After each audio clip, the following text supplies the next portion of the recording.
Hello, I'm Kevin Carlson, and welcome to Generation Jones. An article in Fortune magazine's website says that college enrollment continues to decline in the United States. More young people are opting out of college. For many decades, high school students have been led to believe that college is the only route to a good job, stability, and a happy life. But according to an article written by Colin Binkley that appeared in Fortune magazine's website, hundreds of thousands of young people who came of age during the pandemic are choosing to not go to college. Many have turned to hourly jobs or careers that don't require a degree, and others have been deterred by the high cost of tuition and the prospect of mounting student debt. The article says that what first looked like a pandemic blip has turned into a national crisis.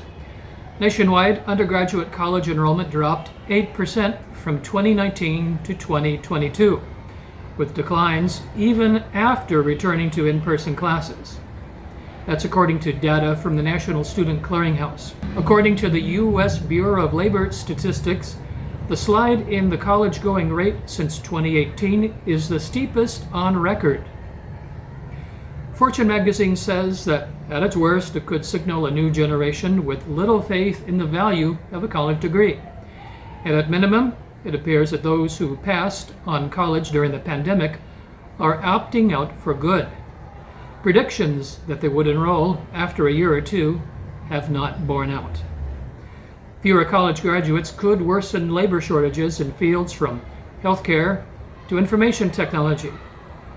For those who forego college, it often means lower lifetime earnings, sometimes 75% less compared with those who get bachelor's degrees.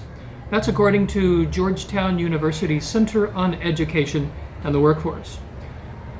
When the economy sours, those without degrees are more likely to lose jobs. Zach Mabel is a Georgetown researcher, and he says it's quite a dangerous proposition for the strength of our national economy. In dozens of interviews with the Associated Press, educators, researchers, and students described a generation jaded by education institutions. Largely left on their own amid remote learning, many students took part-time jobs.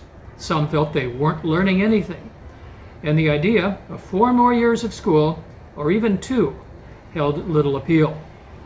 It happened at public as well as private schools. Some counselors and principals were shocked to see graduates flocking to jobs at Amazon.com, warehouses, or scratching together income in the gig economy. The article in Fortune magazine says that the shift has been stark in Jackson, Tennessee, where just 4 in 10 of the country's public high school graduates immediately went on to college in 2021. That's down from 6 in 10 as early as 2019. The drop is far steeper than the nation overall, which declined from 66% to 62%, according to the Bureau of Labor Statistics. Jackson's leaders say young people are taking restaurant and retail jobs that pay more than ever. Some are being recruited by manufacturing companies that have aggressively raised wages to fill their shortages. Vicki Bunch is the head of workforce development for the area's Chamber of Commerce. She says students can't seem to resist sign-on bonuses and wages that far exceed any that they've seen before. In the state of Tennessee, education officials issued a call to action after finding just 53% of public high school graduates were enrolling in college in 2021, far below the national average. It was a shock for a state that in 2014 made community college free, leading to a surge in the college-going rate. Now, it's at its lowest point since 2009. Education officials are searching for answers. What they've learned is that easy access to jobs, combined with student debt worries, made college less attractive.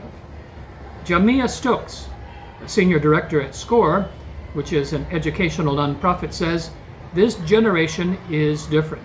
They're more pragmatic about the way they work, about the way they spend their time and their money.